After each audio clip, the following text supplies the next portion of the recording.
Pernahkah kamu berpikir, bagaimana mungkin 2 juta balok batu seberat ribuan ton bisa tersusun presisi tanpa setetes semen pun? Seolah-olah mereka dipotong dengan laser modern. Aku ingin kamu menutup mata sejenak. Bayangkan kamu sedang berdiri di tengah kabut tebal Lembah Kedu pada jam 3 pagi. Sunyi, sangat sunyi. Tapi di balik keheningan yang mencekam itu, kamu bisa merasakan sebuah getaran halus dari tanah yang kamu pijak. Seolah-olah ada mesin raksasa yang tertidur di bawah sana, dan kamu bisa merasakan detak jantungnya. Di depanmu, siluet Borobudur berdiri kokoh, bukan sebagai bangunan biasa, tapi seperti gunung buatan yang mengawasi perjalanan waktu. Selama ini, buku sejarah memberitahu kita kalau ini hanyalah sebuah tempat ibadah, monumen agung dari masa kejayaan dinasti Shailendra. Tapi, saat aku berdiri di sini, menatap sela-sela batu yang saling mengunci dengan sempurna, aku merasa ada sesuatu yang janggal, sesuatu yang sengaja disembunyikan dari kita semua. Aku akan membawamu masuk ke dalam sebuah labirin batu yang menyimpan rahasia terlarang. Kita bukan bicara soal estetika, tapi soal teknologi yang melampaui logika zamannya. Bersiaplah, karena ini bukan sekedar candi yang kamu lihat di buku pelajaran. Ini adalah sesuatu yang jauh lebih besar dan jauh lebih canggih dari yang pernah kamu bayangkan sebelumnya. Kita harus mundur jauh ke belakang, ke abad ke-8. Aku ingin kamu membayangkan suasana Jawa saat itu. Hutan rimbun yang masih sangat liar, udara lembab yang menusuk kulit, dan keheningan yang hanya dipecah oleh suara alam.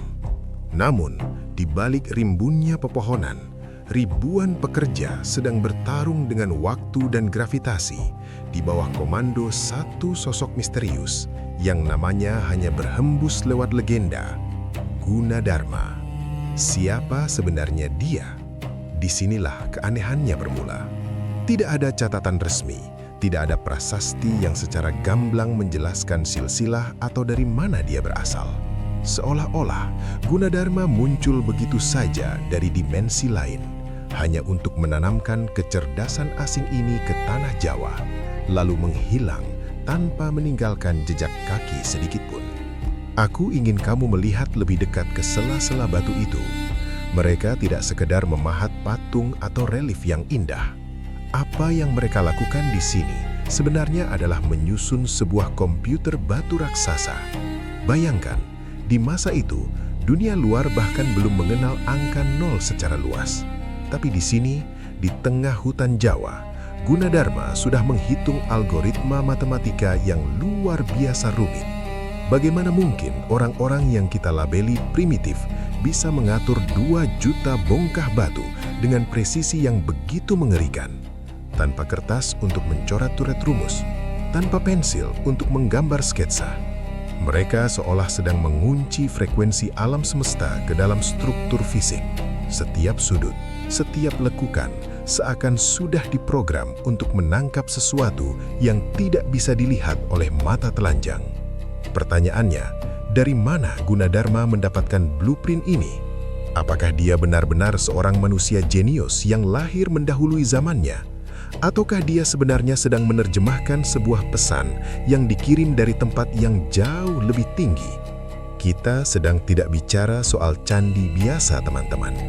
Kita sedang bicara soal teknologi yang mungkin bahkan sampai hari ini belum benar-benar kita pahami cara kerjanya.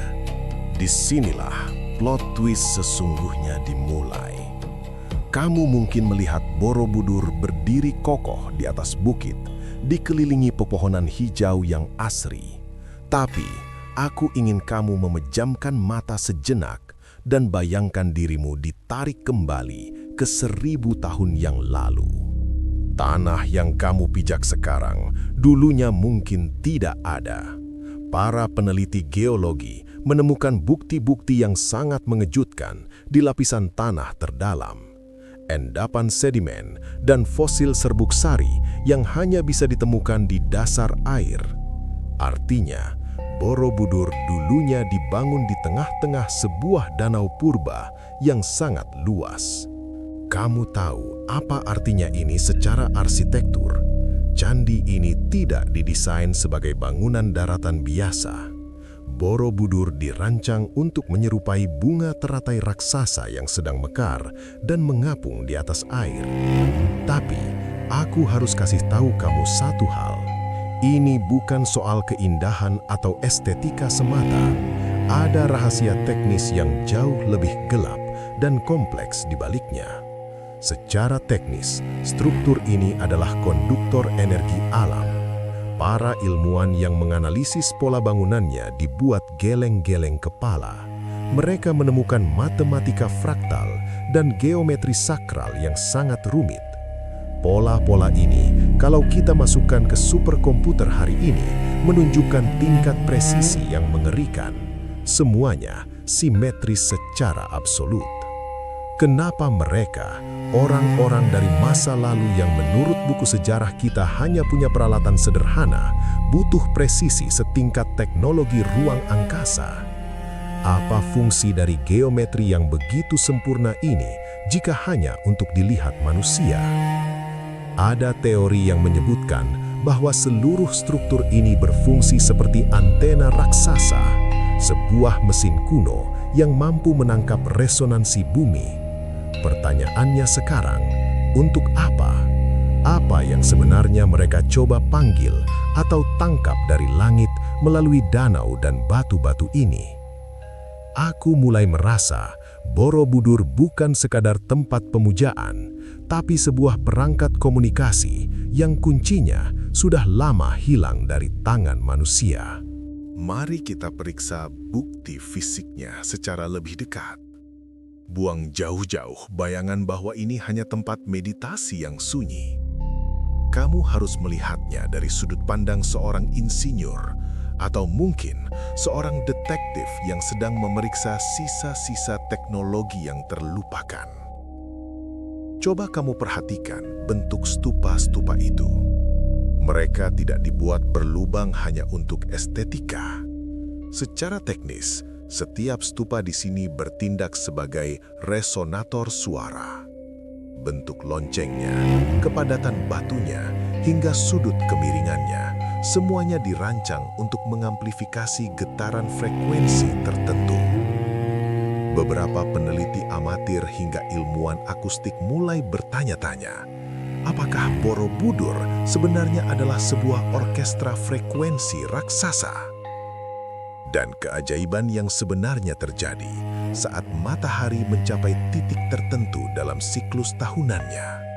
Saat cahaya itu menyentuh puncak stupa utama, bayangannya jatuh dengan presisi mematikan tepat di titik nol. Fenomena ini bukan sekedar penanda waktu atau musim tanam. Bayangan itu mengungkap koordinat astronomi yang sangat akurat. Ini adalah mesin pemetaan bintang dalam bentuk batu. Mereka tahu posisi galaksi terjauh, posisi rasi bintang yang bahkan belum ditemukan oleh teleskop modern saat candi ini dibangun. Aku merasa merinding saat menyadari bahwa kita selama ini mungkin hanya melihat permukaannya saja, seperti melihat casing luar dari sebuah superkomputer tanpa tahu cara menyalakan layarnya. Ada sebuah teori yang lebih gila lagi, dan jujur, ini yang paling membuatku sulit tidur. Di bawah kaki kita, di bawah lapisan-lapisan relief yang menceritakan Dharma, diduga terdapat sistem pengunci frekuensi. Sebuah mekanisme yang menyelaraskan getaran batuan candi dengan resonansi alami bumi. Aku merasa sistem itu mungkin masih menyala hingga detik ini. Borobudur tidak mati. Ia hanya sedang menunggu kode yang tepat untuk berfungsi kembali. Tapi pertanyaannya, jika mesin ini kembali aktif, apa yang akan terjadi pada kita? Atau lebih penting lagi, Siapa yang akan mendengar panggilannya di luar sana? Aku berdiri di sini, di antara ribuan relief yang membisu, dan satu pertanyaan terus menghantuiku. Setelah semua yang kita bedah tadi, geometri suci, resonansi frekuensi, hingga keselarasan astronomi yang presisi, apakah kita masih berani menyebut nenek moyang kita sebagai bangsa yang primitif? Coba kamu bayangkan, kita sekarang hidup di era di mana segalanya butuh kabel, baterai, dan sinyal satelit. Kita merasa begitu maju, tapi di depan matamu, Borobudur berdiri tegak sebagai bukti bahwa pernah ada sebuah peradaban yang mampu menyentuh langit tanpa perlu merusak bumi. Sebuah teknologi yang tidak menggunakan listrik, melainkan harmoni. Harmoni antara getaran bumi dan frekuensi langit. Aku merasa mungkin kitalah yang sebenarnya sedang mengalami kemunduran. Kita kehilangan kemampuan untuk mendengar alam, sementara mereka membangun mahakarya ini sebagai instrumen raksasa untuk berkomunikasi dengan semesta. Mungkin alasan mengapa rahasia teknologi kuno ini sempat terkubur selama ribuan tahun di bawah abu vulkanik dan hutan lebat bukan karena sebuah kecelakaan, tapi karena bumi tahu kita belum siap untuk memegangnya. Kita belum cukup bijak untuk mengoperasikan mesin sebesar ini. Borobudur adalah pengingat yang dingin bahwa di bawah lapisan lumut dan batu andesit yang keras ini tersimpan pengetahuan yang bisa mengubah segalanya. Tapi ingat, sejarah tidak pernah benar-benar mati. Ia hanya bersembunyi di balik bayang-bayang, menunggu saat yang tepat dan menunggu orang yang tepat untuk menggalinya kembali. Tetaplah waspada dengan apa yang kamu pelajari hari ini, karena kadang kebenaran itu jauh lebih aneh daripada fiksi. Aku pamit dulu. Sampai jumpa di misteri berikutnya, teman-teman.